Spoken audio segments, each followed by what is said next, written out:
Hello, स्वागत आहे माझ्या आजच्या मिनी व्लॉगमध्ये. दिवसाची सुरुवात आज बाप्पांच्या पूजेपासून केली. बाप्पांची पूजा झाल्याच्या नंतर त्यांनासुद्धा खाऊ दिला, पाणी वगैरे दिलं. त्याच्यानंतर मग महाराजांची पूजा वगैरे करून झाली. सुंदर अशी पूजा करून घेतली मस्त. त्याच्यानंतर आज काय ब्रेकफास्ट मला बनवायचा नव्हता, कारण की फ्रूट्सच होते. ॲपल आणि पोमोग्रॅनेटच फक्त आज ब्रेकफास्टमध्ये होता. निकूला आणि पिहूलासुद्धा मी तेच दिलं होतं. लगेचच करून साफ वगैरे करून दिले त्यांना आणि लगेचच खाऊन पण घेतले मी स्वतः, कारण की मला तर चहा प्यायची होती. सो चहा तर माझी फेवरेट आहे, तर चहा तर मला प्यायचीच होती. तर मग पिहूनी थोडंसं दूध कमी टाकलेलं म्हणून अजून थोडंसं दूध टाकून आज पिहूनी चहा बनवली आणि लगेच चहा पिऊन झाली. लगेचच भांडे लावण्यासाठी घेतले, भांडे लावले. कारण की रात्रीचे भांडे असतात ते मग सुकण्यासाठी टबमध्ये अशीच ठेवते.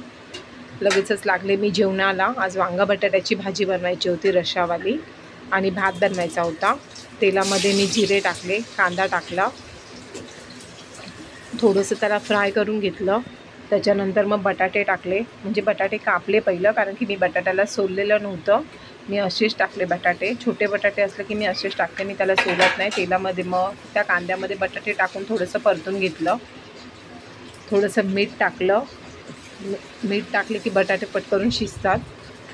आणि वांगीसुद्धा एका टोपामध्ये ठेवली होती, तीसुद्धा धुवून घेतली आणि त्यांनासुद्धा कापून घेतलं. एका गॅसवरती तर भाजी होतच होती, मी हलवत होती बटाट्यांना.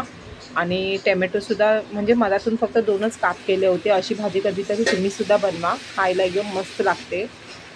आणि मग वांगा बटाटा टाकून मी त्याच्यावरती थोडंसं झाकण ठेवलं. एका बाऊलमध्ये मी रेड चिली पावडर, धना पावडर, हळदी आणि थोडासा गरम मसाला घेतला. भाजी म्हटलं हलवून बघूया, आणि जो आपण मसाला घेतला होता त्याच्यामध्ये थोडंसं पाणी टाकलं आणि त्याला थोडंसं हलवून घेतलं, कारण की आज मी पाणी बनवून त्याच्यामध्ये टाकणार होती. रश्शावाली भाजी असली की आपण असं पाणी टाकलं ना तर भाजींना चांगली टेस्ट येते. एकदा तुम्हीसुद्धा असं बनवून बघा. लगेचच मग भाजी मी परतून घेतली आणि झाकण ठेवलं. बघा किती सुंदर असा कलर आलेला आहे भाजीचा. टमॅटोसुद्धा ऑलमोस्ट गळून गेलेले आहेत आपले. मला थोडंसं पाणी टाकून भाजी बनवायची होती रश्शावाली, म्हणून मी थोडंसं पाणी टाकलं आणि गॅसवरती ठेवला होता एका भात. त्याच्यामध्ये टाकलं थोडंसं मीठ. आज दूध नव्हतं ना गरम केलं, कारण की आज चहा पिहूनी बनवलेली, म्हणून मग दूध पण गरम करायला ठेवलं एका गॅसवरती. भाजी म्हटलं कशी झाली आहे ती बघूया. सो भाजीचा कलर तुम्ही पाहू शकता, किती सुंदर प्रकारे भाजी झालेली आहे आपली. गॅसवरती भात होत होता आणि भाजी ऑलमोस्ट झाली. आणि नंतर हे होतं आज माझ्या दुपारच्या जेवणाचं लंचचं ताट. आजच्यासाठी एवढंच. भेटूया आपण नेक्स्ट व्लॉगमध्ये.